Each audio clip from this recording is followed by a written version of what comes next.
सोलापुरातील लोकमंगल हा ग्रुप सामाजिक, शैक्षणिक आणि सांस्कृतिक क्षेत्रात कार्यरत आहे. निराधार वृद्धांना भोजनाचे डबे, सामुदायिक विवाह सोहळा, समृद्ध गाव अभियानाअंतर्गत अनेक गावांचा समृद्ध विकास, आदिवासी मुलामुलींसाठी शाळा, लोकमंगल कॉलेज, कला क्रीडा, लोकमंगल मैत्र दिवाळी अंक, कलाभूमी अशा विविध योजना लोकमंगल राबवत असते.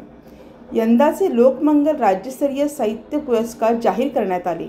यावेळी लोकमंगलचे सर्वेसर्वा आमदार सुभाष देशमुख यांनी लोकमंगल साहित्य पुरस्काराची निर्मिती कशी झाली याबद्दल मनमोकळ्या पद्धतीने सांगितले. 12 वर्षापूर्वी आपल्या सोलापूरला दमानी पुरस्कार सुरू होता.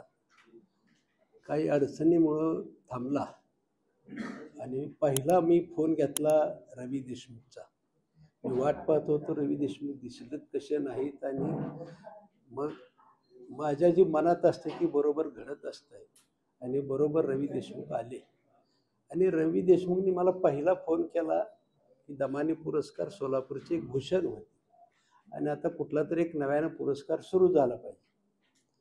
आणि मी रवीला एवढंच विनंती केली की कोणीतरी पुढाकार घेतला तर मी करू शकतो, मी ह्याच्यात हस्तक्षेप करणार नाही, ह्याची शाश्वती देतो, पूर्ण अधिकार त्यांना देतो.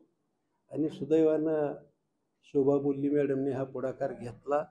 त्यांची सर्व टीम काय करते काय नाही मला माहिती नसते, पण आज 10 वर्ष झालेले आहेत. रवी देशमुख विसरले असतील फोन केलेल्या खरंच, पण मी विसरलेलो नाही.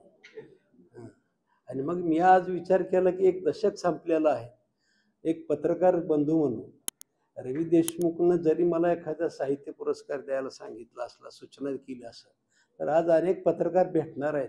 मी विचार केला, मी अपेक्षेनं आलो आहे की आज एक काहीतरी पत्रकार मला सूचना देते आणि त्या सूचनेचं प्रमाण आपल्याला पुढं काय करता येतं का याच्यासाठी मी खरं आलेलो आहे.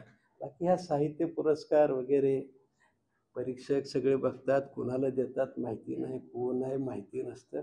फक्त पुरस्काराच्या दिवशी आपलं मोठेपणा घेण्यासाठी मी येत असतो. करते ते शोभाताई आणि त्यांची सर्व टीम आहे. खरं मला फक्त हे सगळेजण मिळून मला मोठेपणा देतो, त्यातच माझी छाती एक इंचभर वाढते.